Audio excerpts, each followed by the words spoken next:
Hard Mark Podcast. Shrimp on the barbie. Shrimp on the barbie. Do you respect that? That's corruption. I could make a fake snake. You not pee in the pool. You not pee on the barbie. All of myself is clean. Broadcasting from the den of the basement spiders, welcome to the Hard Mark Podcast, a show where I, Erik Donaldson, wrestling fan of over 30 years, introduce one match per episode. To my co-host who has never watched wrestling, we talk about the backstory, we watch the match, and then we rank that match on our ever-growing list.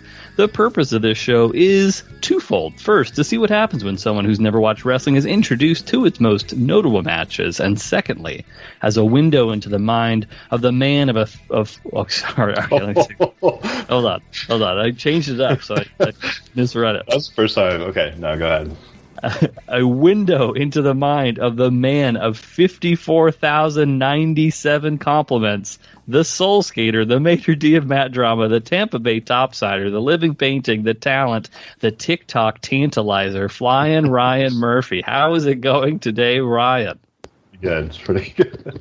Another beautiful day in Vegas. No, not as much as you would think. You did send me a clip of a recent golfing excursion that you went on where apparently it was a torrential downpour. Yeah, it's been happening almost. I don't think we've had one nice day here since I've arrived in Vegas. As soon as I crossed the border from Idaho to Nevada, rain, and it has been constant. And you know, it's flash flood warnings every day on my phone. It's been wild. It's been a wild weather. You know, coming from Seattle where it had to rain like 2 months. You know. This is all true. This is but overall, would you say that you're enjoying your time in Las Vegas so far? Yeah, Las Vegas is nice.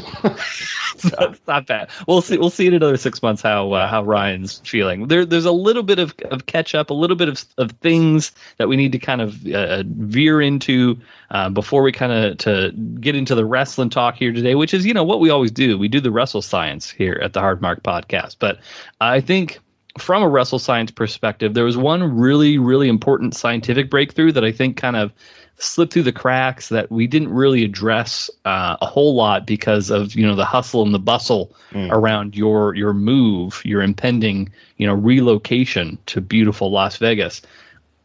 I think the biggest takeaway from last episode, it sounds like you don't hate Ric Flair and Hulk Hogan anymore.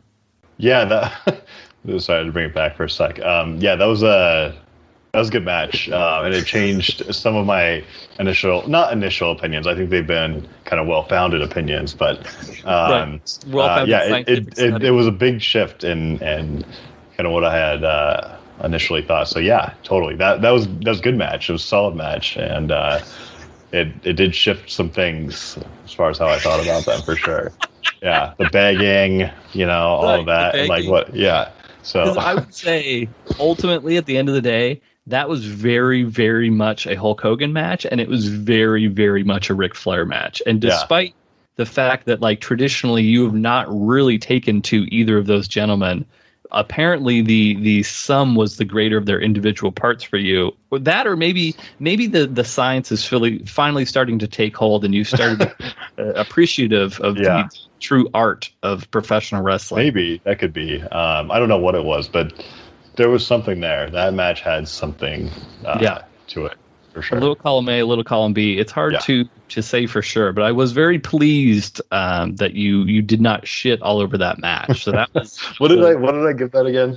What did I give that one? Man. Let's see. I can verify. I guess it's up in front of me.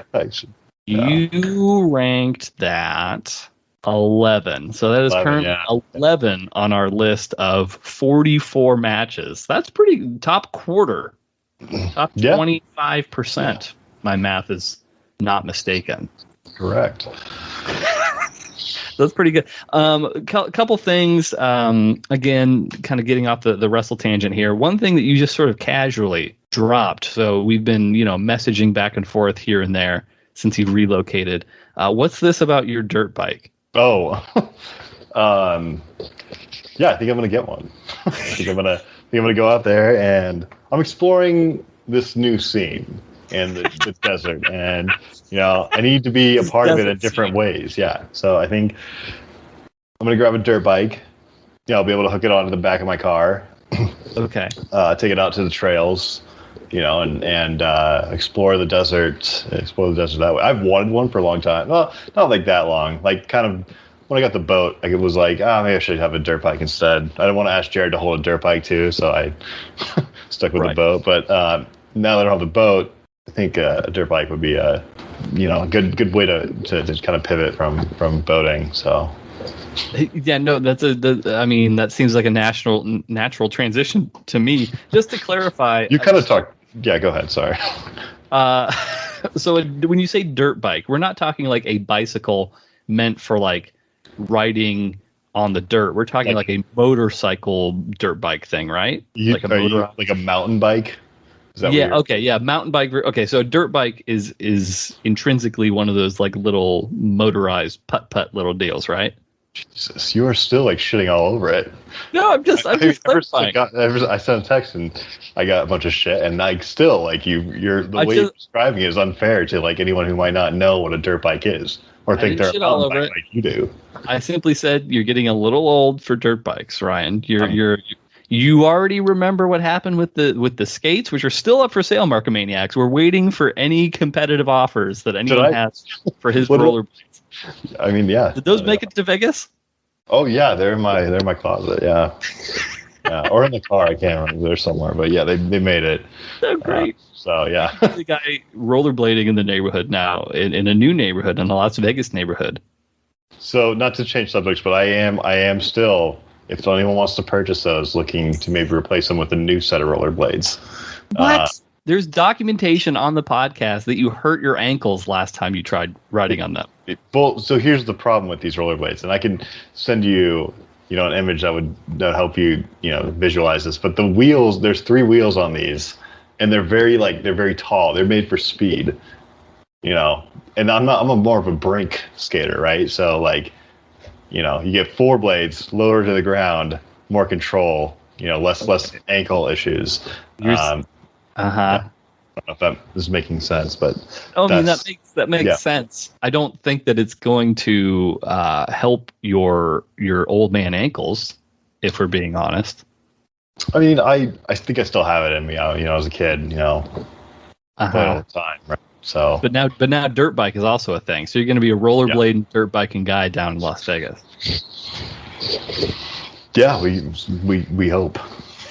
We can only pray. Do you know anyone who dirt bikes down there, or is this just going to be you solo going down to the dunes? So one of my roommates has a bike, and it's not a dirt bike, but it's a street bike. So and there's a lot of tours, and you can go on with a guide. That's not what I want to do. I want to be out there, by myself. Sure, yeah. But total free. I don't know. I mean, I don't know anybody, but that's okay.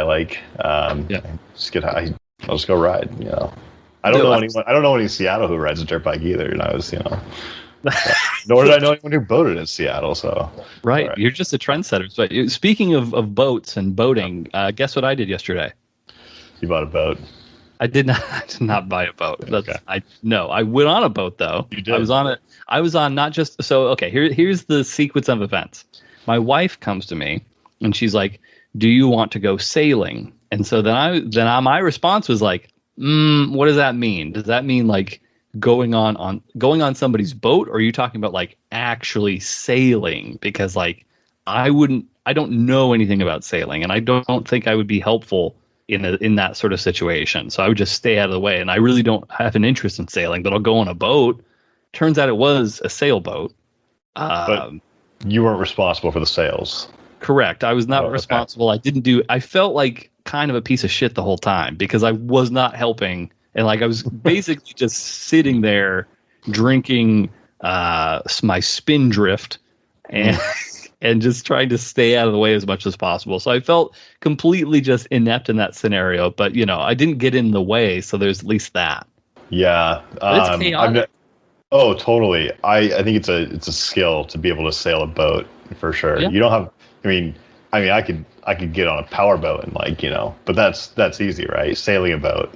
That's why Right. maybe down the line, but where was it? Was it out of Everett? Where? Oh, that's a good question. Where was it? No, we went down to Lake Union. Oh, okay. Like yeah, nice. Which was That's very, a good very sail. great day. It was a very nice day. It was very busy down there, but yeah, it was just kind of. Yeah. It was a very small. It was a relatively small boat. There was like 6 of us on it, and it was pretty much full on like the top level of the boat. And every time you had to make like a big turn, basically they would have to switch sides of the boat so they could get like visibility on like where the sail was covering up and stuff. It was very, very chaotic. It was like the Britney Spears, mid 2000s #Free Britney, the documentary. Documentary that came out, Chaotic. I think that was what it was called, about her life with K-Fed. It was very much like that. Yeah. And then, like you said, you feel like shit when you're not doing anything in a chaotic moment. Right. Get your head out of the way. Literally, my only job was switch from one seat to the other side of the seat on the other side of the boat. Yeah, that was what me and Heather did, literally the whole time. Nice. Good experience, though. I hope you enjoyed it. I was also during this boat ride. So the dude whose boat it was, I'd never met this person before. It was like a friend of a friend type of situation. So it was like me and my wife, and then a friend of hers who like I've met a few times, but then there were the other 3 people I had never met before in my entire life. And so I'm like stuck on a boat with them. And it turns out we were stuck on a boat for 5 hours together. We got on this boat at 6 and we didn't get back until 11:30. So this is a long ass fucking time to be on this boat. So I think you're being a little over dramatic with the 5 hours. That's not that long. But the 6 to 11, it's getting dark. Unless it was 6 a.m. 5 hours is a long time to be on a boat. 5 hours is, I would like, it's almost not worth taking the boat out if you're not going to be out there for 5 hours.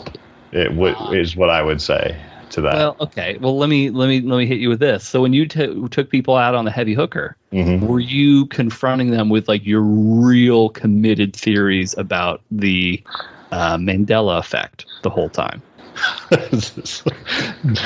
I don't have any theories about anything. I bet you're trying to play coy right now, Ryan, but I bet you have some real deep-seated thoughts around Mandela effects, because this fucking dude absolutely did. And like every conversation with this guy basically ended with like a yeah, I guess. Like there's certain people where it's like they're so out there that there's really no way to like communicate with them in any meaningful, like you're not going to change their mind, and like they're nuts, so they're not going to change your mind either. So inevitably the conversation is just like, yeah, I could see that. Oh my, you have no idea, but I'll go into that later. What do you mean? No, I totally hear what you're saying. But Okay. And so when you in the context of staying on a boat for 5 hours, dealing with that brings some context into it, Eric, and that makes sense. Okay. Because yes, it's yeah. Very interesting. Have we talked about Mandela effects on the program before? Have we not? Okay. I wasn't sure, because that's definitely like a typical bar conversation that I like having, is talking about Mandela effects. I remember when I was, training at our old, in our old lives, I literally got cornered by somebody I was training. Like I sent everybody to lunch, and the guy like waited till it was just me and him. He's just like, hey, have you ever heard of the Mandela effect? And then he just would not leave. Like that's the main thing about these Mandela effect people, is like they love just cornering you on boats or in rooms where you can't escape, and like hitting you with all their crazy ass conspiracy theories about this. Is that like a community similar to other conspiracy, or not? But like, I don't know if it's conspiracy, but like I'm sure there is okay. I was eventually I just started having like these not that you can have these elaborate side conversations on a boat that's barely big enough for 6 people, but eventually I kind of started. But it sounded like there was some aliens thrown in the mix. Like it was a nice melting pot of aliens, Mandela effects. Like, why is this all happening? Like that sort of thing. Like there were some reasons behind these things. Yeah, but there's probably like Reddit communities and other things around different men. Actually, you know what? I watched a show where there was a meeting of people, like a convention of Mandela Effect people. How to with John Wilson is the name of the show. He had an episode that dealt with people who were super into Mandela Effects. So I'll be totally honest. I didn't really know like what it was. I just looked it up. Have you been Googling it this whole time? I just pulled it up and like I got a kind of a brief description of what it was, but like it. I mean, I don't really know if that's a conspiracy. I mean, I guess like it's.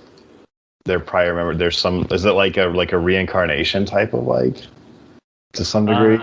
I mean, there's probably some people like that, but no, I think the the main theory that I've heard is that there's like another dimension, like a parallel dimension to ours, where those things are like seeping into our dimension and changing things that we all know to be true. Yeah. But because they happen differently in this other dimension, now all that information is seeping into ours.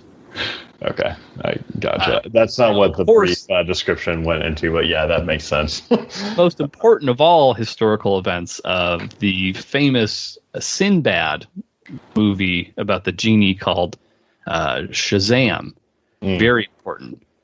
So that's really the kind of the key cornerstone of this whole Mandela Effect theory is the Sinbad movie Shazam, which is not, for the record, just so everybody's clear. I mean, Shazam with Shaq. I've never heard it brought up before amongst, and I've heard some pretty out there stuff, but the Mandela Effect has never come up. So good to know. But I get now, I take back what I said about your 5 hours. That's a long time to be dealing with someone who. To be fair, the dude was like super nice. He was very nice to take us out on his boat. He's not like the entire 5 hours was about Mandela Effects, but there was a significant portion of the evening spent on. How many rows of seating was in JFK's car, that sort of thing. So maybe next time, Ryan, I'm going to make a note for myself. Next time we'll run through some Mandela Effect things to kind of get your memory of them and see if you've been affected by this phenomenon. I may have. All right. I'm making a note right now. Yeah. This is look forward to that episode. This is episode 38. So episode 39 will be the Mandela Effect episode. I'm calling it right now. Unlike Ryan, I've never told a lie. So once I'm saying this, it's gonna be true. And I guess we should probably address the fact. I mean, we've been recording now for a little while, but obviously this is virtual. I am in the Hedonism 4 residence here in beautiful Washington State. Ryan has now officially relocated to Las Vegas. He is at Hedonism 5.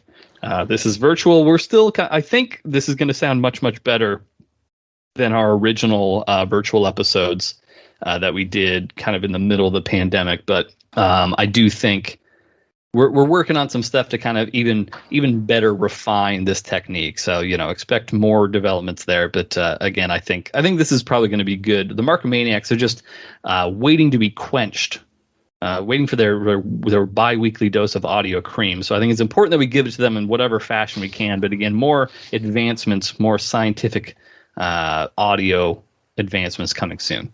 Right. Totally. Thank you. Another Vegas thing. I know I'm harping on the Vegas thing, but it's just so novel. I've never. Well, that's not true. I've known people who've lived in Vegas, but no one that I've shared such close ties with as you, Brian. I want to ask you, and I know this is a very important thing to you. I know there's not a whole lot that you hold dear, but this is one of them. Sports. You're a fairly big sports guy. Would you agree? Yeah. I mean, like baseball's tops. What do you feel about football? You're kind of like. I mean, I love Sundays are a great day just to hammer out football. Okay. 10 a.m. to 8 p.m. for sure. Okay. Yeah. So fairly big, and I mean, I know we've talked about this before. You're a big Mariners fan. Yeah. You're a Seahawks fan. Mm-hmm. Now that you're not in Seattle, now that you've relocated to Las Vegas, this gives you the opportunity to update your sports fandoms. I think this, you're saying to somebody in casual conversation, "Oh yeah, I lived in Las Vegas for a while." Mm-hmm. This gives you that opportunity to refresh things. Are you planning? Are you considering changing any sports allegiances? So, good question. No. Well, no. I mean, they don't have a baseball team, and it didn't matter. I go to New York. I go anywhere in the world. The Mariners don't make the playoffs the rest of my life. I'm still a Mariners fan. All right. Okay. That's just it. Right. Seahawks, kind of same thing. Now, hockey though, there is this. We have the Kraken coming out in Seattle, and then you have the Golden Knights out here in Vegas, and I'm trying to get a feel for how like they are about hockey, and but you're a think free agent fan right now. I think so, and like I know like the company I'm working for has like these like box seats constantly, and like we're very big advertisers with them. So like if they put me in there and it's like sick, that could easily sway me into I think it's a fair way to look, but I think right now I'm leaning towards the Kraken. Okay. As a Seattle native, but if they buy me, if they purchase my like fandom here with like ad dollars, and I could be swayed on that side. I'm very much not surprised that you could be bought and sold on that particular team for this sport. That sport. You can't do it. You couldn't do it with baseball. You couldn't do it with football either. I don't think you can do it with basketball either. I grew up with the Sonics, so. But the hockey, they don't have a team in Vegas, right? A basketball team? Not yet. I haven't heard it, but no, they don't. Right. They have like several huge stadiums though, so it might not be, out of the question to get one. I don't know. You can and just so everybody knows, we may have said this last episode. I don't recall, but I am going to be going, and I'm going to keep reminding Ryan because he's not going to remember otherwise. I am going to Las Vegas Memorial Day weekend of 2022. I'm going there. We're going to watch a professional wrestling show from my favorite professional wrestling company going right now today, which is All Elite Wrestling. I highly encourage anybody who is maybe a lapsed fan. Maybe you haven't seen wrestling in a while. You have fond memories as a kid. I know some people have reached out to me like, I've been listening to Hardmark and I checked out Raw. It's like, I would not suggest that anybody take time out of their day to watch Monday Night Raw. That is such a goddamn slog. I grew up on WWE. Like, I don't hate WWE. I would never subject anyone that I care about to a 3-hour episode of Monday Night Raw. Now, AEW Dynamite on Wednesday evenings, that's a different story. I think there's a lot of excitement on that show. People who grew up with Sting, Taz, Jake the Snake Roberts, all the legends, and they've got a lot of really young talent that is super exciting and everything. So that would be the recommendation that I would make to anybody who's been kind of curious to dip their toe into the current wrestling scene.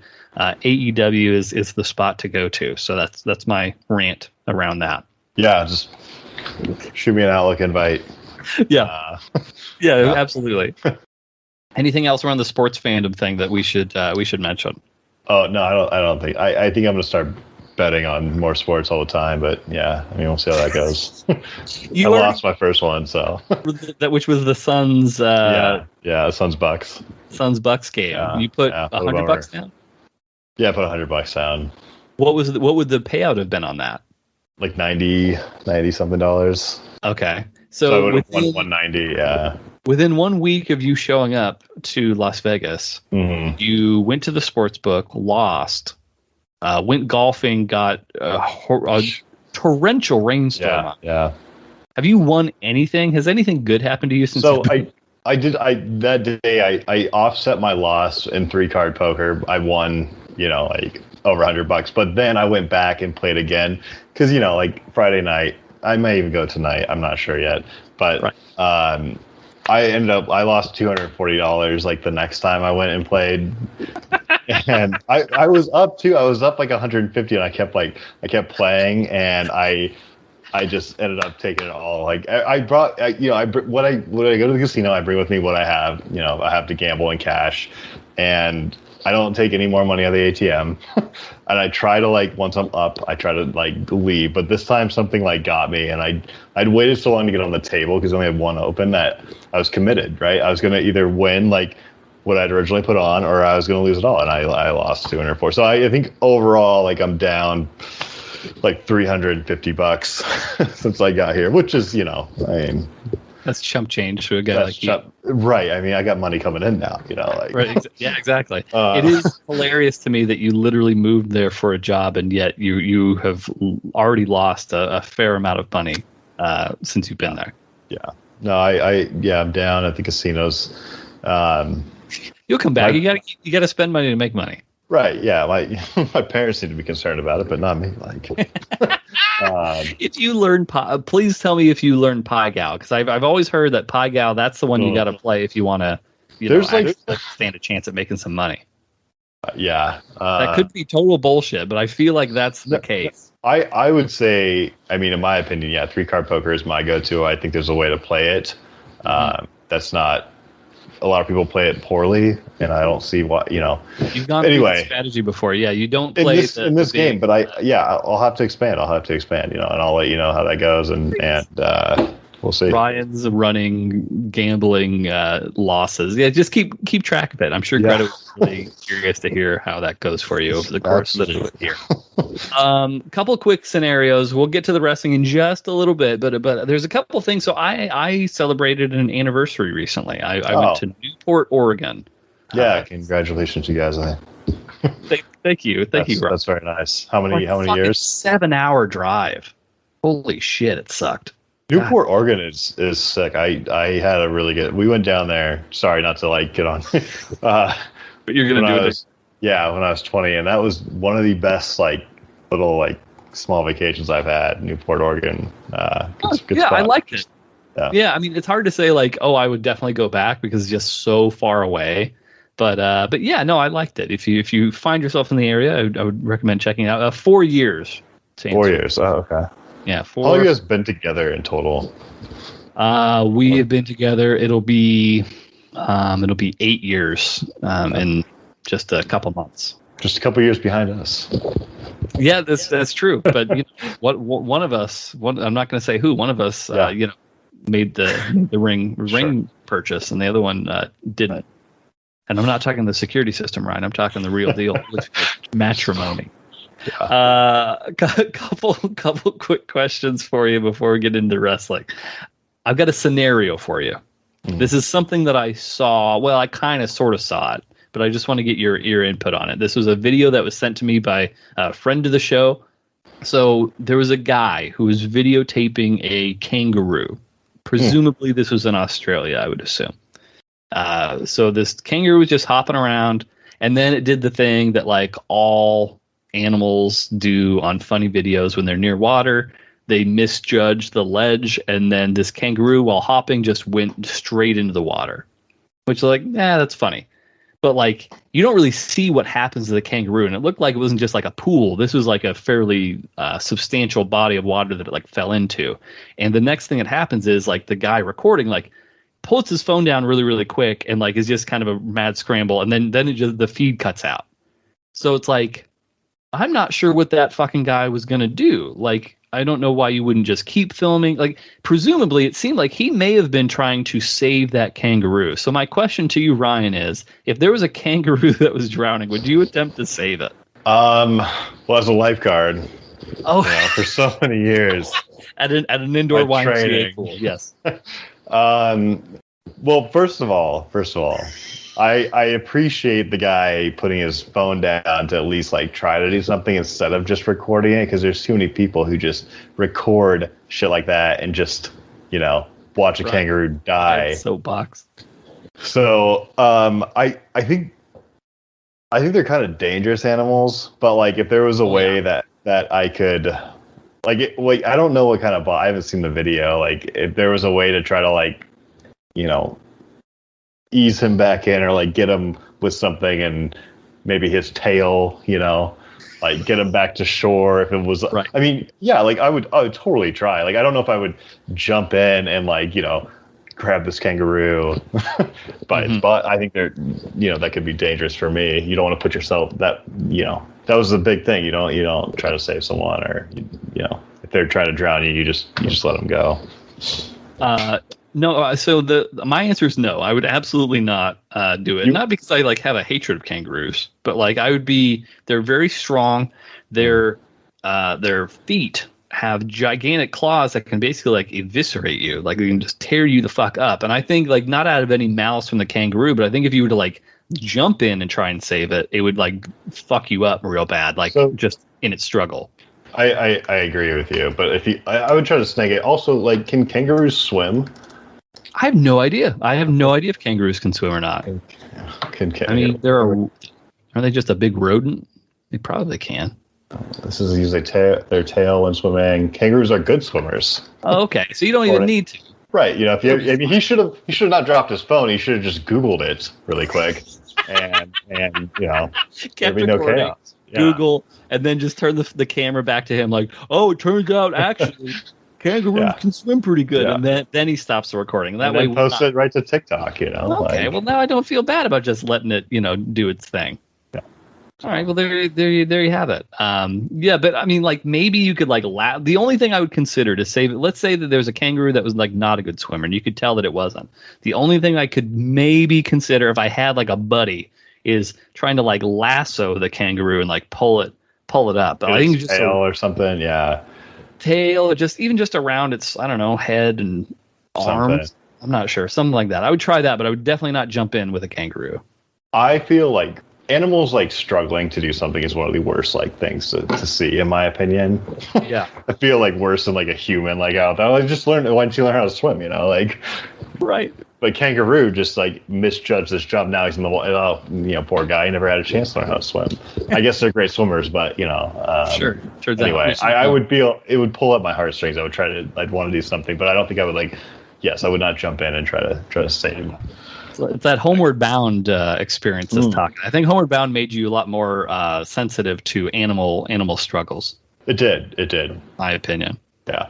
What was I going to think? Oh, my dad actually. So my parents went to Australia like pre-pandemic. Oh, nice.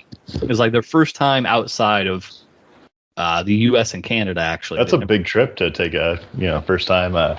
Yes. Yeah. Very big trip. And at one point, they went to like I don't know if it was a kangaroo farm or just like a thing that happened to have kangaroos on it. But like for a little bit of money, you could like get a bag of food that you could then feed the kangaroos with, whatever, which, a fun little touristy thing. You've never been to Australia before. Sure, I'll feed some kangaroos. Apparently, and like my dad's not a small guy. My dad's like a pretty big dude. My dad has this bag of kangaroo food, and this kangaroo like comes up to him and just grabs the fucking bag. So now my dad is holding onto this bag. Is he fighting for it? Kangaroo is holding onto this bag. And my dad just like thinks about it for a second and he just lets the bag go. He just hops around. Like, that's not how that's supposed to go. You're supposed to like divvy it up. But this kangaroo is just like, I'm taking this fucking bag right now. So yeah, I wouldn't fuck with a kangaroo. Yeah, there's like a lot. I mean, you see those like feeding videos through like if you're going, through Yellowstone or whatever, and they're like, or like emus hopping into cars, and like they just don't give a shit. Like they want the whole bag, like, and did you ever see that kangaroo that got punched in the face by that dude? Yeah, I have seen that.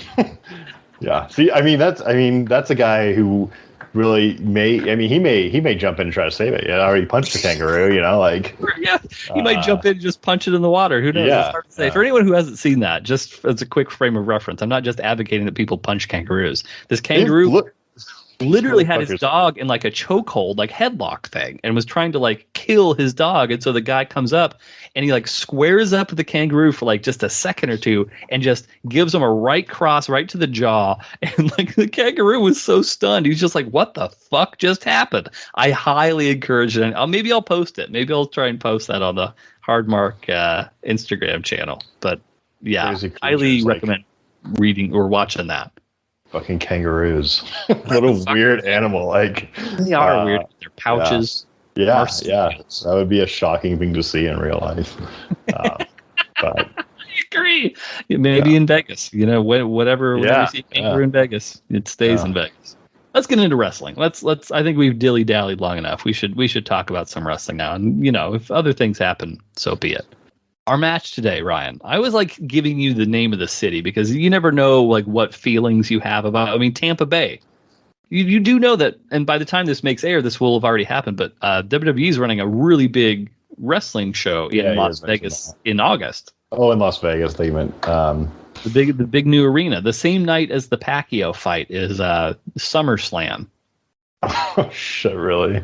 Yeah. So this is like, I don't know. Yeah. I'm not saying you should go. In fact, scientifically, it would probably be a good idea for you not to go. But that is something that's happening. Could I get in? Like, do you think it would be easy enough to find tickets to like? That arena is gigantic, right? Well, I mean, you're the one who told me, like, you know. I don't think feel like, you know. I'm assuming tickets are on sale now. I don't know that they are. Because it's happening in like 3 weeks. And I think that the event that arena is gigantic. So if you wanted to get in, you have, unless there's like some sort of emergency or like, oh, the Delta variant of COVID's like fucking out of control. Unless something like that happens, you could absolutely get in and do that. Okay, so are you making your Google face right now? I see. No, I am Googling, but yeah, this one.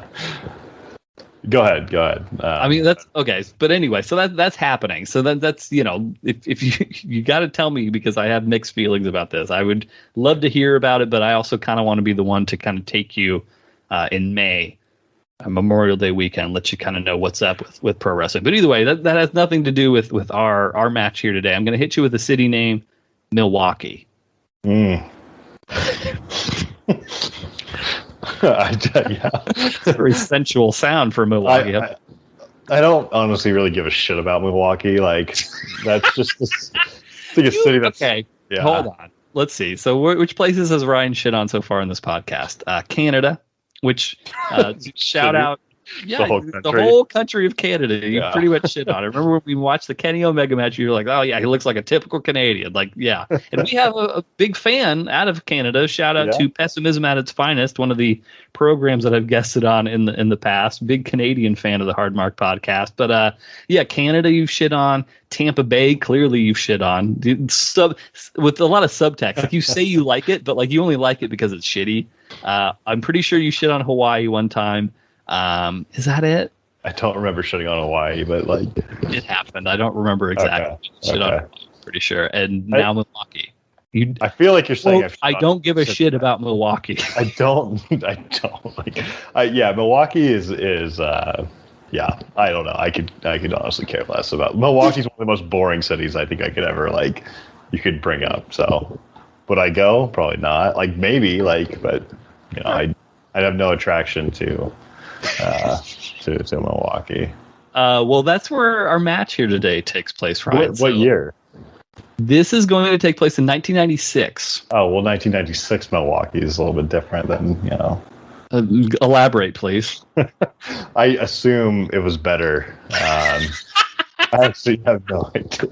Just the peak of Milwaukee was 1996. Everybody knows that. That's when I think the peak of a lot of cities are probably 1996. Yeah, prime Ryan, prime Milwaukee. These are all things that existed throughout the 80s and 90s, but not so much today.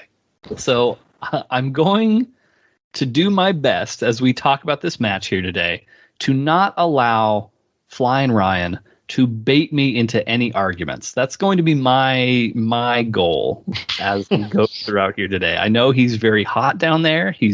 I don't think he's sweating. He's glowing a bit, but he's not sweating. He's got a fan on the background. Hopefully that's not too distracting to people to hear the fan noise. You're gonna have to. I thought about like asking him to turn it off, but then I was like, "There's no fucking way he's gonna." Well, let me know how this one runs, and then we'll adjust as needed. Sure. But like that fan is crucial. So noted. Okay, that's a cost of doing business. I understand. So today's match features not just one but two competitors that we've actually seen before.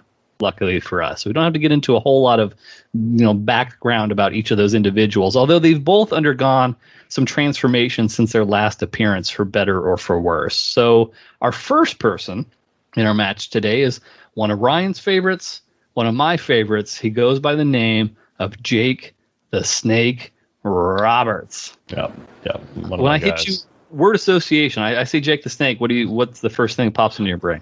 I mean, I just recently watched Boy Meets World, where Vader fights Jake the Snake, and it was the first time I had pulled together kind of like my two worlds, right? Like this wrestling podcast and then my childhood. I've seen that episode probably like, I don't know, 10 times, and like for that. But it never sunk in. Like you probably just thought, oh, these are two dudes. You didn't realize just another wrestler, yeah.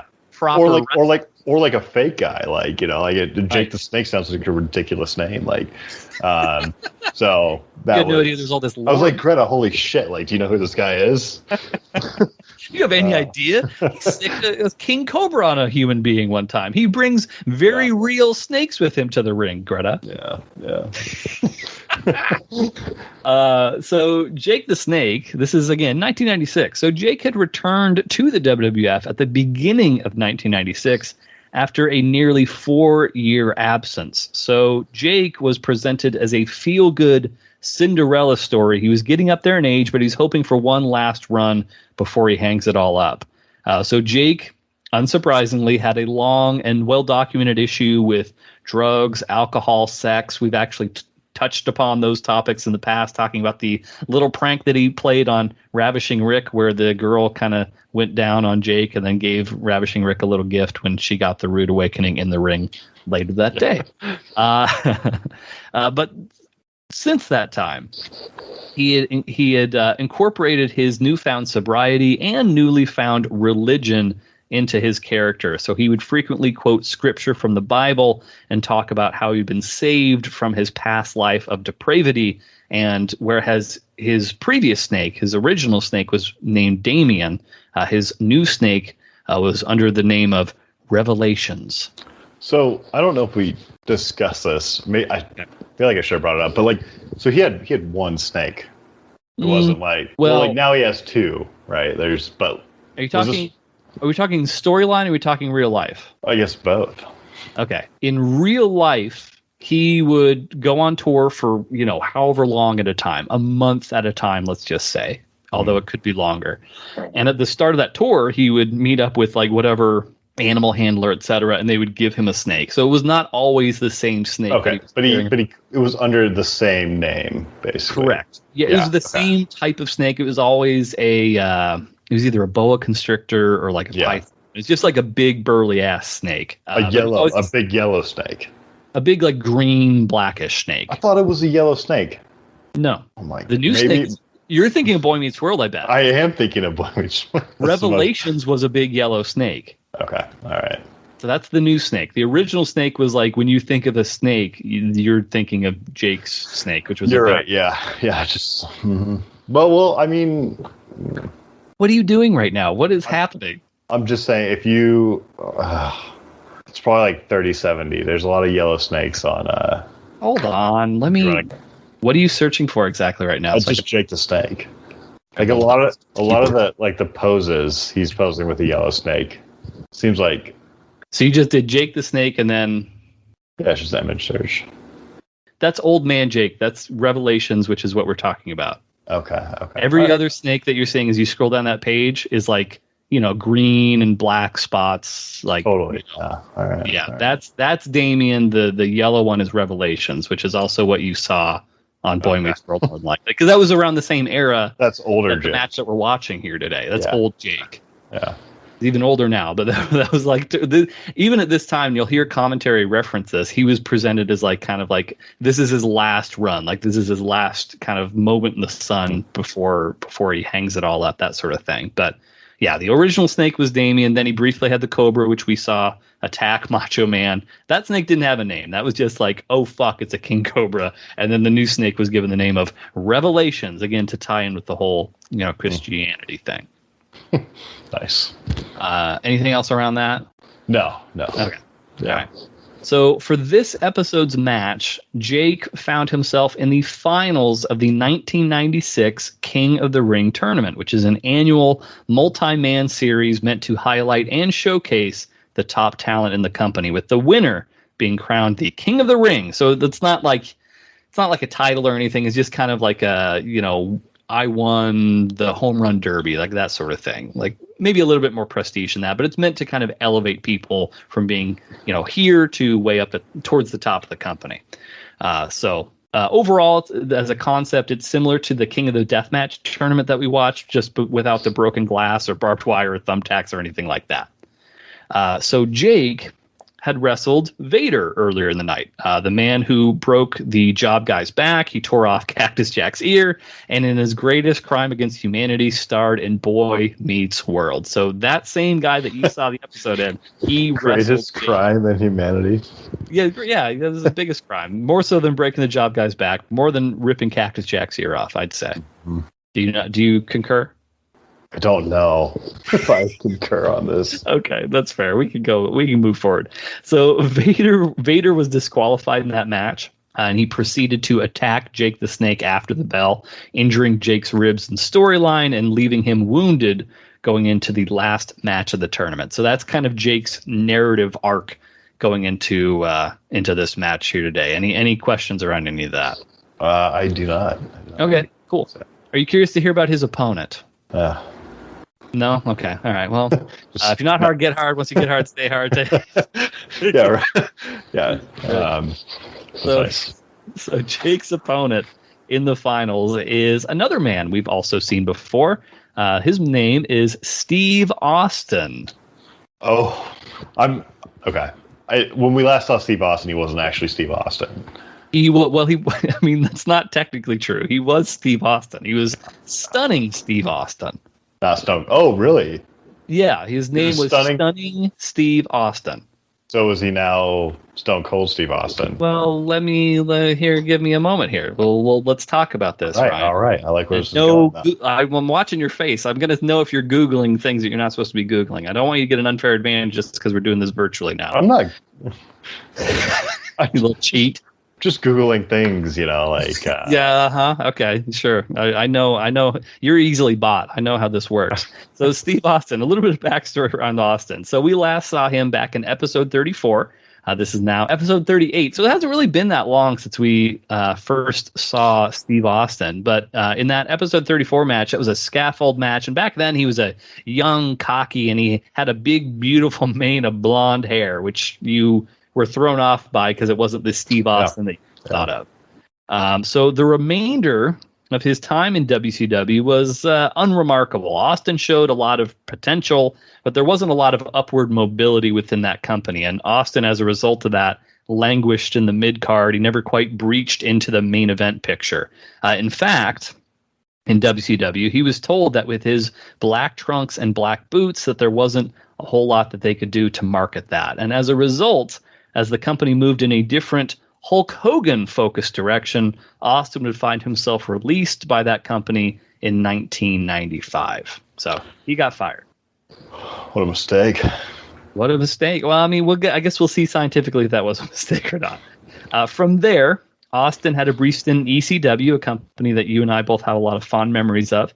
That was really the place that he was given the platform to show his personality and prove that he could deliver in a main event role if he was given that opportunity. And so that ECW run only lasted for a couple months before the WWF came calling. And one thing that we haven't really gotten into a whole lot, and you might not give a shit about this, or maybe you have some questions. We'll see.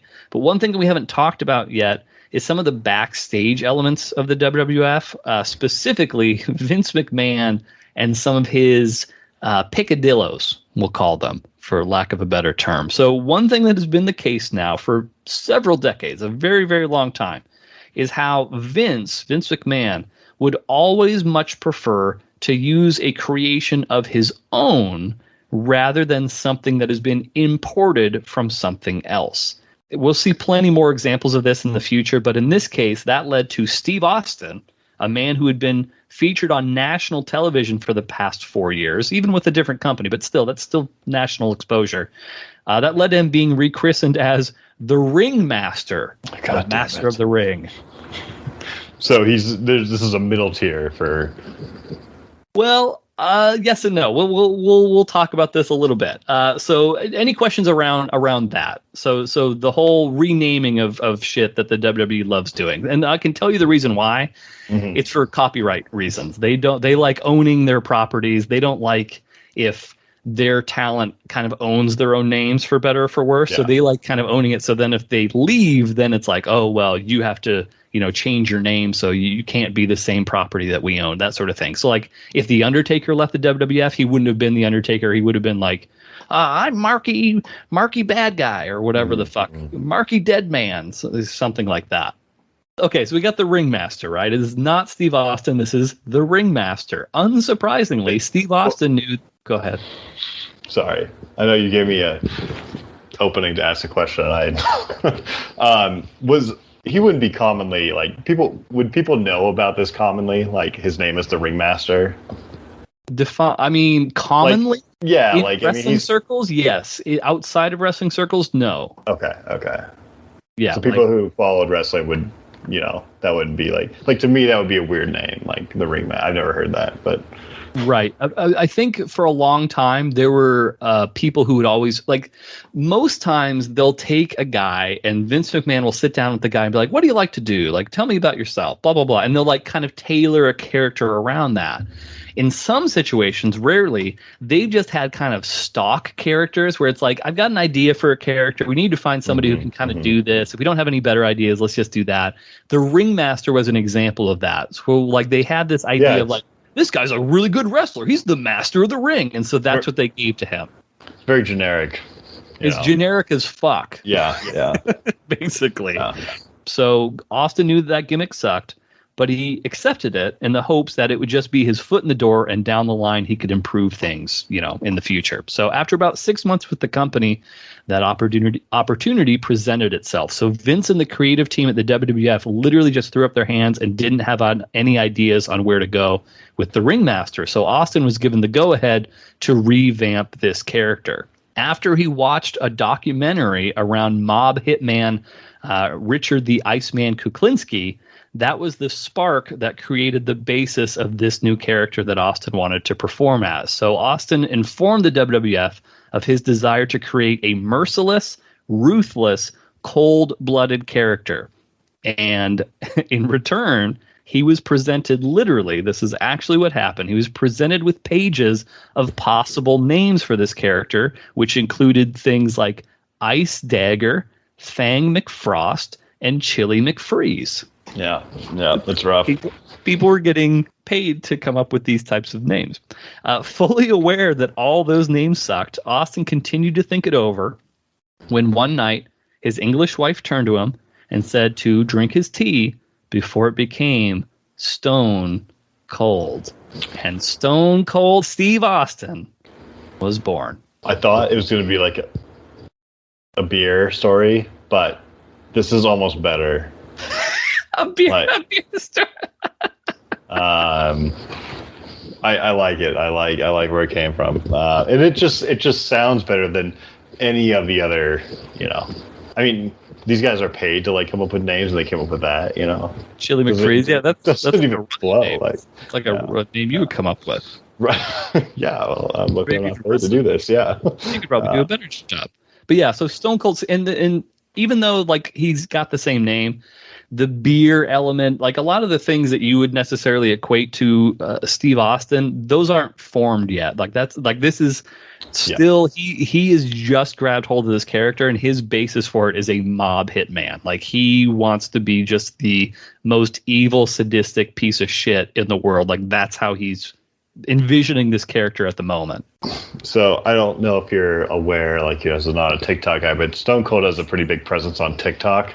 I was not aware of this. Please, the TikTok tantalizer, Ryan Murphy, hit us with your hottest. I mean, he has that, and so I haven't actually seen the match, and I won't look into it. But it's this big entry, right? The announcers are going, "Oh, Stone Cold," and but they're doing something else, there's some other play off on what he's actually the entrance, but it's almost like a constant meme of Steve Austin hopping into the ring on that one. And I just see it all the time. Like I said, I haven't seen the match, but sure. Yeah, and so the crowd reaction, he's still a bad guy at this point in time. The crowd reaction's not there. He had only literally changed his name from the Ringmaster to Stone Cold Steve Austin within the previous month or two. So this is the very, very, very beginnings of Steve Austin as we would come to know him. But he looks, he's got the look that we all know and love. But that's fine. That's all I wanted. Show me Steve Austin. Yeah, no speckled robe, no long blonde hair, none of that stuff. So as far as Austin leading up to this tournament match today, which again we know that he wrestles Jake the Snake, Austin had wrestled a tournament match earlier that evening, and he had suffered a busted lip that required him to go to the hospital, quickly get 14 stitches in his mouth, and then hustle back so he could wrestle in the finals of the tournament. Quality, dedication to your job. So ultimately, we have two injured men in a battle of attrition. We have Austin looking to make a name for himself and finally ascend to a higher level position within the company that had eluded him his entire career. Again, he got fired from WCW, so he really wants to make a name for himself in the WWF, while Jake is looking for one last moment in the sun before the twilight of his career. And that is the match we're watching here today. Ryan's record as it stands right now is at 23-21.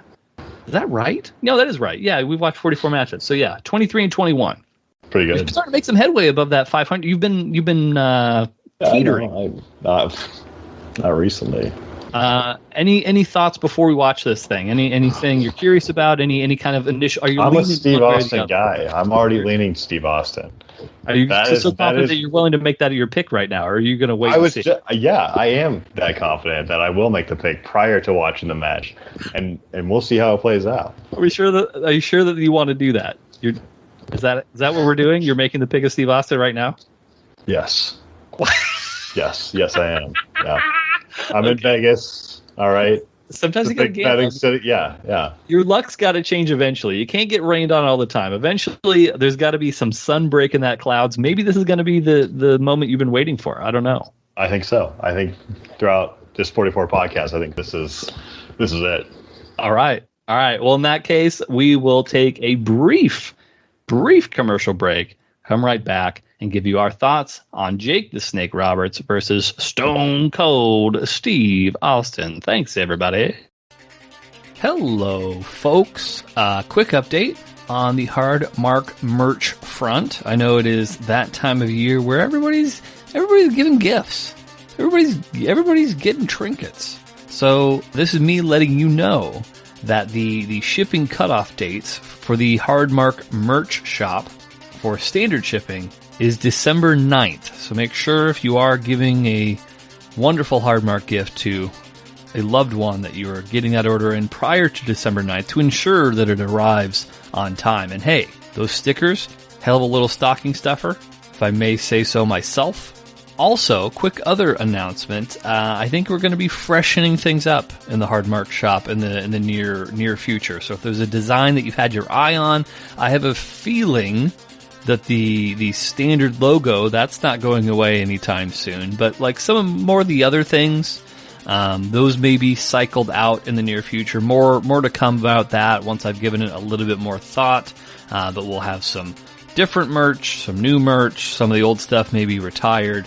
But yeah, just something to be aware of. So if you've been kind of like, wanting to make a purchase, maybe you've really had your eye on some of the R-Blade or Die, for example, that may be retired come the end of the year.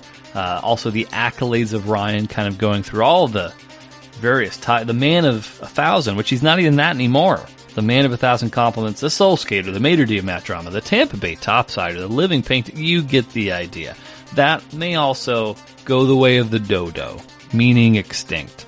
So, just a quick heads up for everybody again. Place your order by the 9th of December to ensure it arrives before Christmas. We've got some stocking stuffers there. We've got all sorts of stuff. A water bottle, it could be a big stocking. Not like a sock. It's big. It's for Santa feet. Pretty sure that's how the tale goes. But anyway, more stuff coming soon. Some old stuff being retired. Get your orders in. I'm not going to make any significant changes just yet. So you have time. But I would expect by the end of 2021, new stuff at the Hard Mark merch shop. So if you're trying to support ya boys, you want to help us get to that sweet, sweet custom match, it is appreciated. And with that said, that's it. Let's go back to the second part of our episode. Thank you very much, everybody. Goodbye. And Stone Cold Steve Austin, wasting no time going for the ribs of Jake the Snake Roberts. This is the final, ladies and gentlemen. The winner of this matchup will be the 1996 King of the Ring. Austin with a vile, mean streak. It is bona fide, ladies and gentlemen. He is confident. He is focused. He is his own man. Nobody tells Stone. Oh, there it is. There it is. It's over. That's it. And the stunner applied again. 1, 2, and he got him. Stone Cold Steve Austin. Victorious over Jake the Snake Roberts. Stone Cold Steve Austin appearing to be bleeding from the mouth again. Went to the hospital. As now the coronation begins. Let's take you up to Doc Hendricks. Doc, go ahead. All right, ladies and gentlemen, the fourth prestigious King of the Ring, Stone Cold Steve Austin, an incredible victory. The first thing I want to be done is to get that piece of crap out of my ring. Come on. Don't just get him out of the ring, get him out of the WWE. Because I've proved, son, without a shadow of a doubt, you ain't got what it takes anymore. You sit there and you thump your Bible and you say your prayers, and it didn't get you anywhere. Talk about your Psalms, talk about John 3:16. Austin 3:16 says, I just whipped your ass. He is Stone Cold. Come on, that's not necessary. All he's got to do is go buy him a cheap bottle of Thunderbird. All right, stop and it. try to dig back some of that courage he had in his prime. As the King of the Ring, I'm serving notice to every one of the WWE superstars. I don't give a damn what they are. They're all on the list, and that's Stone Cold's list, and I'm fixing to start running through all of them. All right, Stone Cold Steve Austin. And his remarks? Yes, as far as this championship match is considered, son, I don't give a damn if it's Davey Boy Smith or Shawn Michaels. Steve Austin's time has come. And when I get the shot, you're looking at the next WWE champion. And that's the bottom line, because Stone Cold said so. All right, we are back from our match. Ryan, I think I know what you're going to say, but what did you think of the match? I went through like a range of emotions in that match, but I respected that match more than many matches that I've watched in the past.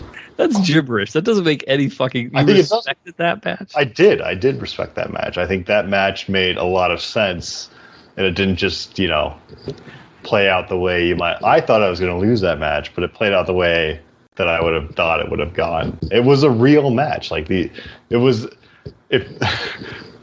get what I'm saying? Okay. So let me translate from Ryan speak to human English words. So okay. And because I want to pair this with what you said immediately after the match ended. So right after the match ended, you were like, "That's one of the weirdest matches I've ever seen." It was. And now you're coming back and saying like that match went the way that it should have. So just to kind of extrapolate all these things together, and feel free and correct me if I'm wrong. So basically, in summary, and we'll get to the official notes here in just a little bit, but the match was Jake the Snake getting the shit kicked out of him, just getting pummeled in the ribs for maybe 5 minutes, and then he had a brief comeback of maybe 20 seconds, and then Steve Austin just hit him with the stunner, pinned him. That was over. So it was very much not a standard wrestling match that we have seen, but from the perspective of you need to elevate Steve Austin, it did exactly what. I don't know if it elevated. I mean, and when he gave his spiel at the end, I think it did. But that match was such an odd thing to see from any of the matches. What we've seen 44 now, right? Maybe more. I think the 45th now. Yeah. Okay, it was very odd, but it was real. It was a real match. Right. Didn't have any bullshit. It was very authentic, very raw. I said. Did I say authentic? You did say authentic. It was authentic, though. I don't know. I mean, what do you want me to say? If that's the right word to use, then that's the goddamn right word to use. I immediately thought I was going to lose that match going into it after I made my pick and then saw what was happening. And then very quickly, the match wasn't even very long. Oh, it was very quick. I thought you'd be happy about that. Yes, I thought you'd be very happy about the length of the match. It was very quick. But it didn't. So for better or for worse, there was no roller coaster to that match. There was one part, a little bit of a roller, where I was sure I was gonna, after what the president came in, and then Jake the Snake kind of like started like, oh, like there. I was like, okay, shit, like for sure, there's gonna be, and that's exactly what I would have expected. That would have been a regular, but this was different. This was different. You got to give it credit for that. So, it was not the normal stuff. You have to give him credit, yeah. You gotta give him credit. My guy, Steve Austin, who I never bet against. The first time Ryan has ever picked sight unseen, didn't even see any bit of the match, anything like that, just based on the description alone, made his pick, and it was the correct pick. So let's go to the notes of the match here. So we kicked things off with a little promo from everyone's favorite, Brian Pillman. What did you think of that Brian Pillman interview? It's a lot. There was a reference to raping and pillaging. And plundering. I think it was raping, pillaging, and plundering. It was, yeah. No, it's a little pirate-ish. Yeah, it was very pirate reference, somewhat pirate-ish. If you just keep it to two, it's not fit for television. But if you say all three, then it's kind of hinting at piratism. So it's okay. We went out there and said what he had to say. I don't know if it was right. Was it right? I don't think they thought it was. In your mind, I think it was right because he was talking all sorts of shit about Milwaukee, and you seemed all for that. It was raw and authentic talking shit about Milwaukee. So you've hit your quota. No more on this. I didn't say it. I said it one time, and you said it. But yeah, he referred to the wretched refuse of Milwaukee, of the people in the stadium there. You also commented, not at this point, but later in the match, you noted how full that building was. So there's a lot of people there to see the old King of the Ring. I mean, I thought it was full because of how short and uneventful that match was. I don't know if there was other matches that they had been watching up to that or pre-lance or There's always 8 matches or so per show. So is it similar to when they do a concert where you have guys leaving for the main event, or is it they're all was that the main match of the night? No, there was a WWF title match that happened after that. Oh, good for those fans. Yeah, no, that was not the fight. That would have been a very that would have been a very down way of ending that show. But no, that was not the main event of that night. But yeah, wrestling shows traditionally you'll have, depending on the length of the show, the size and scope, anywhere from 6 to 10 matches in a show, culminating in the main event, which is the last match of the night, that sort of thing. Which is usually people get sent home happy, but not always, as we have seen in the past. But okay, so we got the Brian Pillman promo. Steve Austin makes his entrance, and not to the cool and you're not as clearly as the whole premise of the show. You're not a big wrestling fan, but the classic iconic Stone Cold Steve Austin music is there's glass that breaks and then it's da-da, da-da, da-da, da-da. It's there's just this driving sort of Rage Against the Machine-esque sort of beat to it. This was not that. This was a piano ballad. So again, not fully formed as the Stone Cold that would come to be over the course of the next year or so. But, it's the beginnings. So his entrance, then Jake came out. He was literally dragging the snake bag behind him. No snake. So we saw the bag, but no snake. I suspect, and not. I'm sure you're going to take this in a weird way. I don't think there was a real snake in that bag. There was never a real snake in the bag, Eric. Okay, all right. Enough of that. If the snake makes an appearance, then there was a real snake in the bag. Why would he? What was he? He just dragged a bag just full of sand. I mean, I don't know what was in the bag. Why didn't he bring the snake? That would have been that would have made this match much more eventful if he had brought the snake. I was wondering in the beginning of the match if it was going to be in the corner or where it was, but why not bring the snake to this match? I think especially by this point, there was probably a couple different things. One, if things culturally were beginning to change. This was 1996. I don't think he was using the snake as much for reasons of a little bit more eyeballs and consciousness of animal cruelty and stuff like that. Yeah, PETA, sure, that sort of thing. I think there was a certain element of that, and also if you're gonna, from the perspective of character stuff, if you're going to use the snake, it should like be an impactful thing. And if you're going out there to basically just get squashed, it's hard to like implement the snake in a meaningful way. So did he always have the snake, or did he sometimes just wrestle without the snake once he became Jake the Snake? Like, depends on the era. During this era, for the most part, yes, he would wrestle with the snake, but not always. In the 80s and early 90s, he always had a snake all the time. But he obviously continued to bring it out, even if it wasn't there. So yeah, and so like there would be shows where like maybe they couldn't get a snake, or maybe whatever would happen, and so he would still have the bag. So like to the fans, it's like he still has the snake, but like he'd never like make a big thing like I'm gonna bring the snake out, because why would you if there's not a real fucking snake in the bag? I think that makes me partially correct on my argument about this fake snake. No, it does not, because I think it makes me partially. I mean, you could. I'm not saying I was necessarily correct, but you weren't. If you look at all the data, sometimes he brings out a fake snake.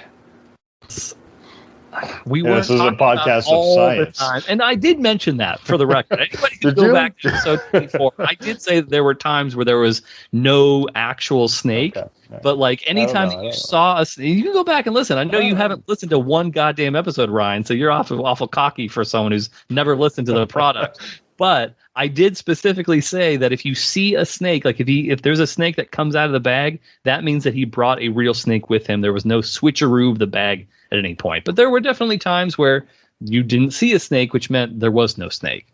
I see. So this was one of those times. I'm sure he was not dragging just a fucking drugged up snake in a bag that didn't do anything. But yeah, to keep up appearances and to kind of complete the Jake the Snake character, he'd at least have the bag where you're presuming there's a snake inside. He looked unfit to carry a snake into that ring. It's all because of your boy Vader, the fucking Boy Meets World dad. He picked up our fella, left him with some broken ribs or bruised ribs or whatever the fuck it was. And I think you should probably watch that episode. Maybe it would be. Who won? Vader won. Vader won. Yeah, because like Corey was giving Vader's son advice. Vader was upset that his son didn't know about wrestling, but Corey did, and that's how they bonded eventually. Okay. Gotcha. Yeah. Perfect. I mean, I'll check. You know what? I will remind me. I know you won't. I'll put it on your Outlook calendar. Yeah, throw it on my Outlook calendar. I appreciate it.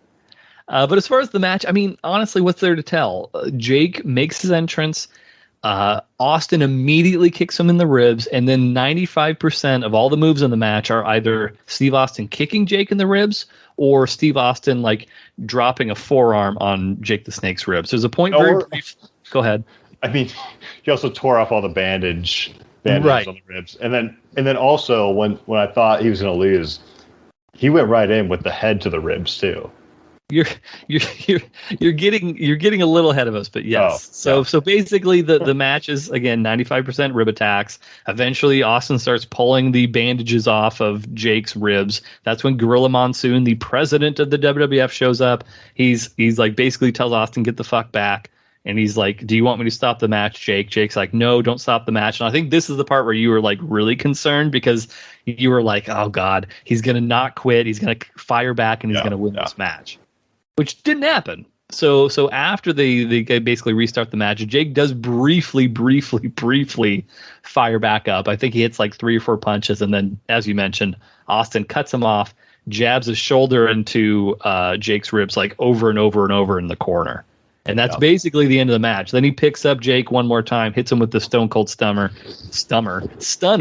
and that is the end of the match.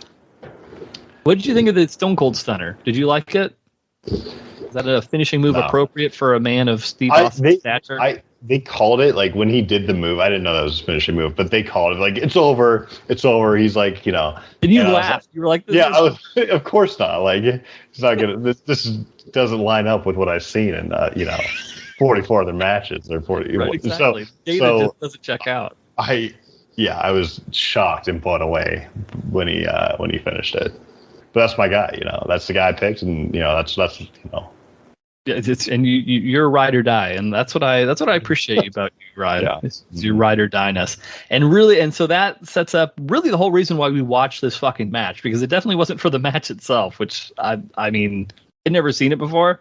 Not well worth everyone's time, but I'm sure I'll post the link so everyone can access it if you want to check it out. But really, the main reason we did watch this is for the promo afterwards, which everybody points back to as that is the launching pad for the Stone Cold Steve Austin that we all would come to know, specifically with the you thump your Bible and you say your prayers and it doesn't move anywhere. You talk about your Psalms, you talk about your John 3:16, Austin 3:16 says I just whipped your ass. Great. That was the line of the promo, and like it got a pretty big response, like in the moment, like the crowd kind of popped for it, but like.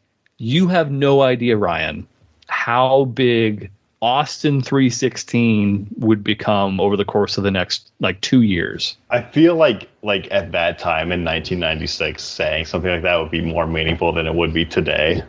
Yes, sure. People were more they knew verses of the Bible, and it's just it's a great reference to be, especially Milwaukee, the fine people in Milwaukee. yeah, and so that was great.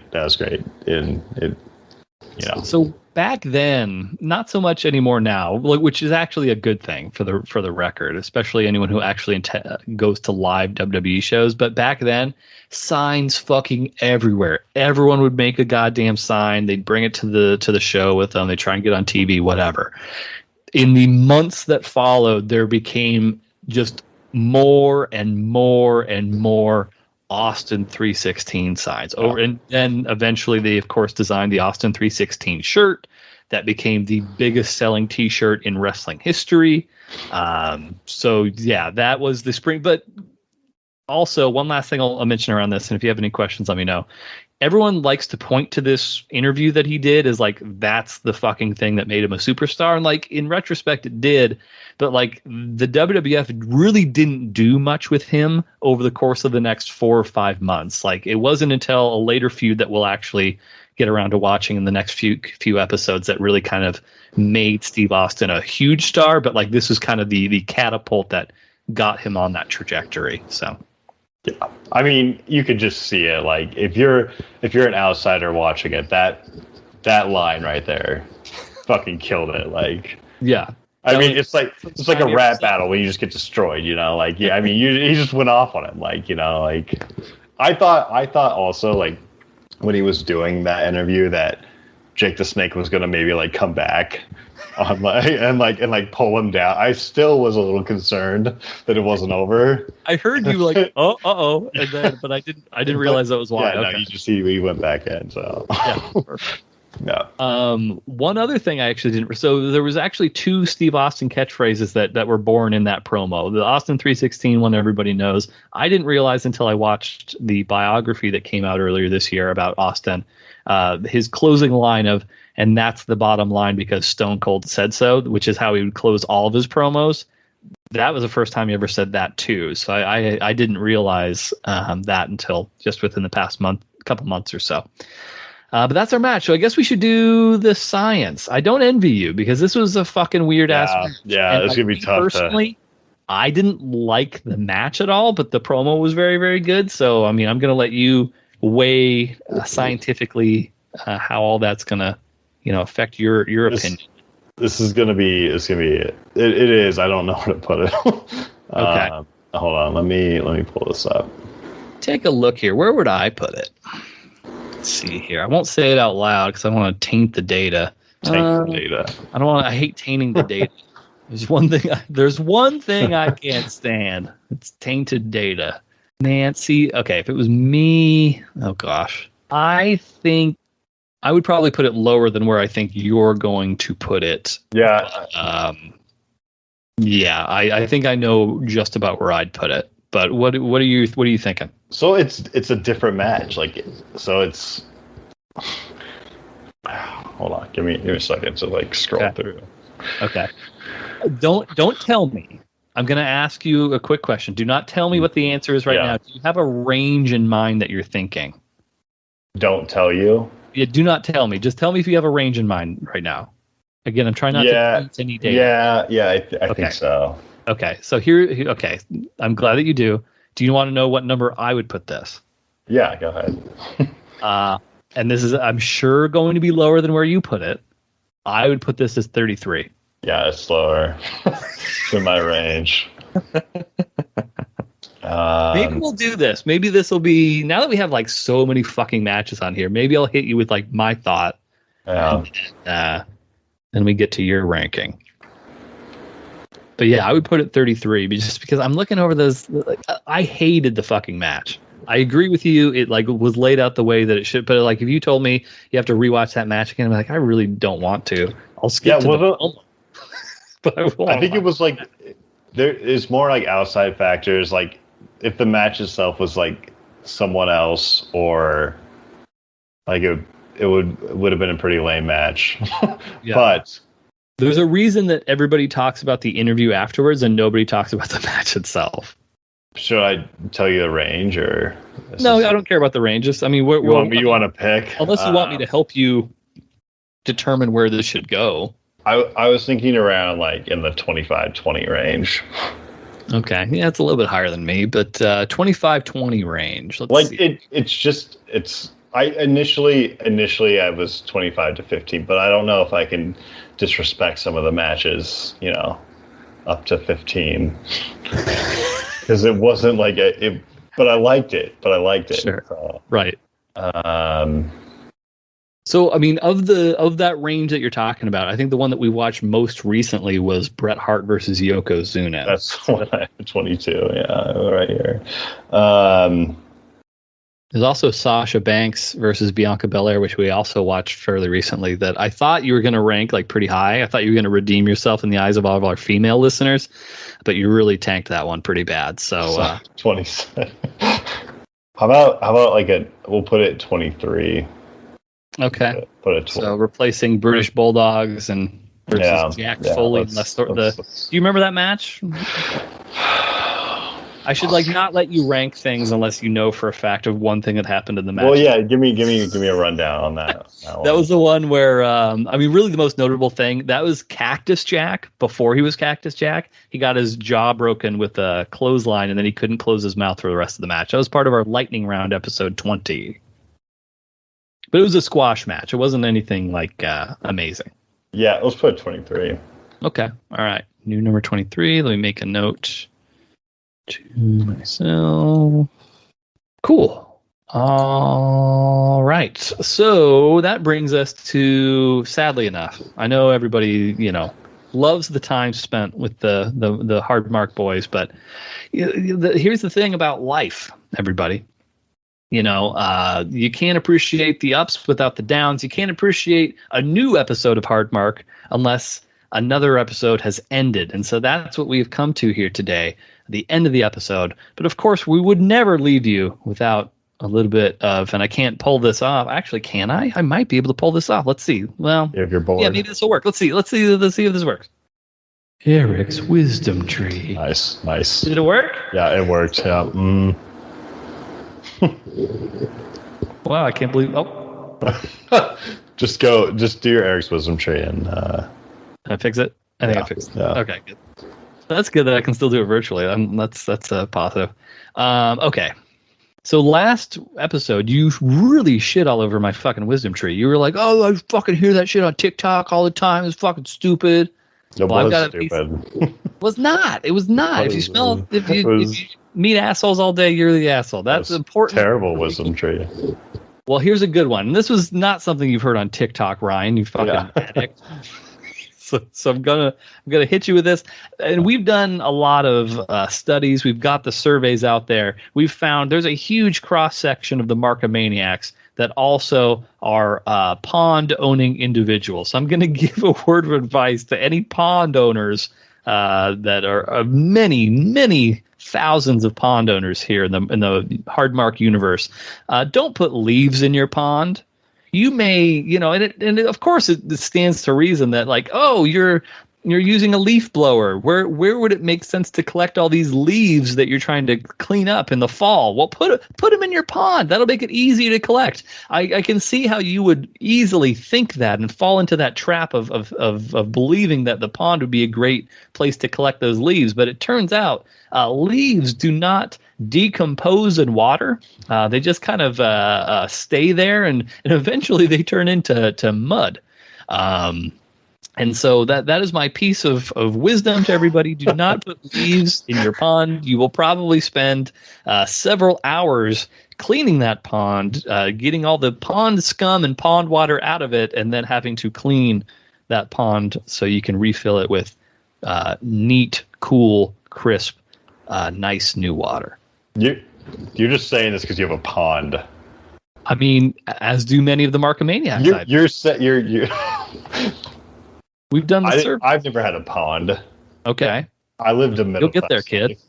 You know, maybe you start making some more financially viable decisions. I didn't grow up having a pond. As opposed to gambling it all away. You might have a pond someday. What about... I think you're acting like people have ponds more than they actually have ponds. No one has a pond. Who has a pond? 30% of our audience. 30%? Oh, absolutely. 30%. Yep. Mm-hmm. Okay. Right. Tony Tate, pond. Tony Tate has a pond. Oh, sure he does. Tony Tate is not a fucking pond. Tony Tate does not own a pond. Tony Tate does not have a title that has a pond. Presumptuous. I mean, he swings a hell of a kendo stick, and I bet he has a pond. If he doesn't have a pond now, he will have a pond in the next 5 years. I guarantee it. He could, maybe, if Tony Tate doesn't have a fucking pond right now. You saying that he's not capable of owning a pond? I'm saying he does not own a pond.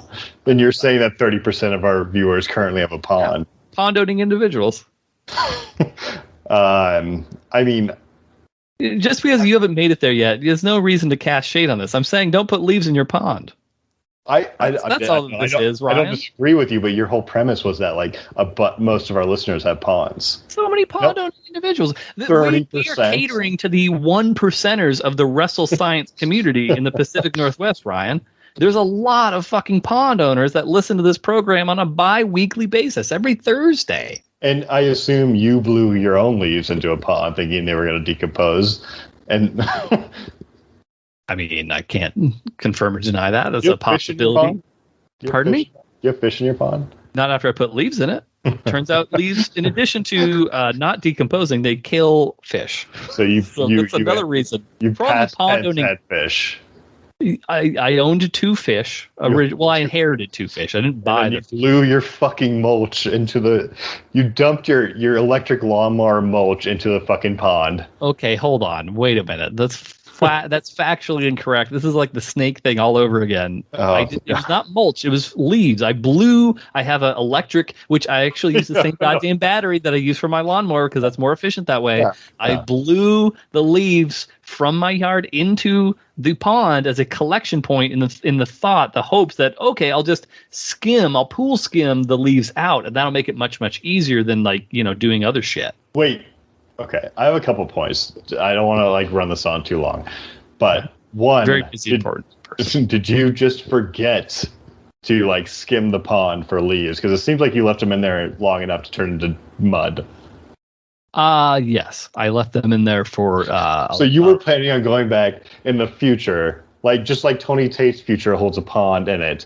You in the future were gonna skim this pond for leaves, but you didn't do it at the time. Right. Okay.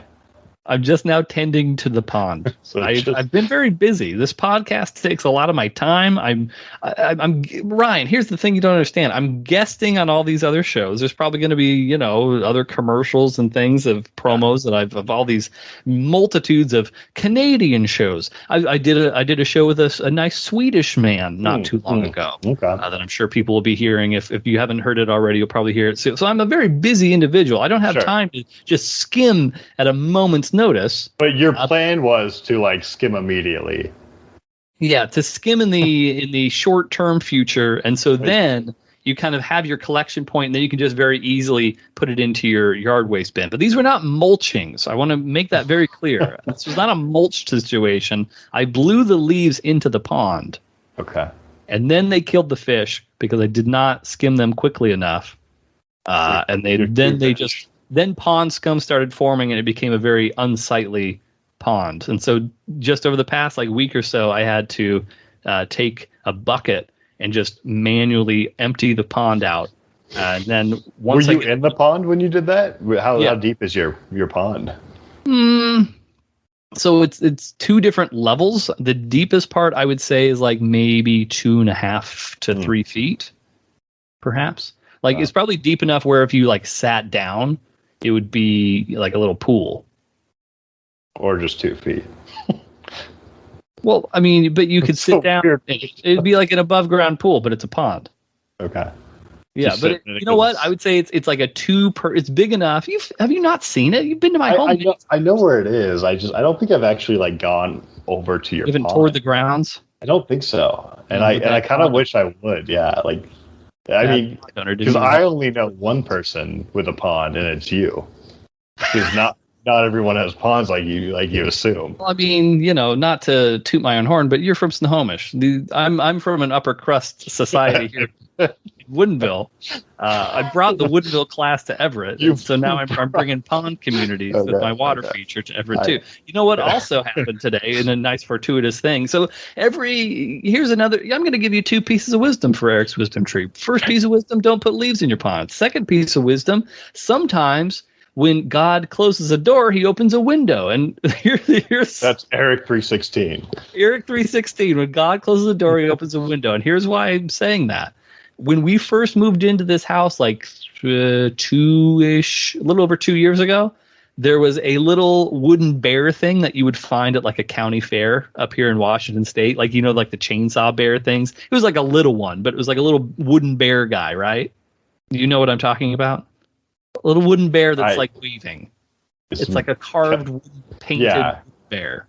Or are we? Why are you acting weird about this? Well, just like a totem pole bear. Not a totem pole bear, but like a wooden bear carving. Anyway, I had one of those, and then one day, within the first 3 or 4 months of living here, the fucking bear disappeared, and I was like, "Where the fuck did the goddamn bear go?" I had no idea. Today, cleaning the pool out, I found the bear. Clean the pool. Pond.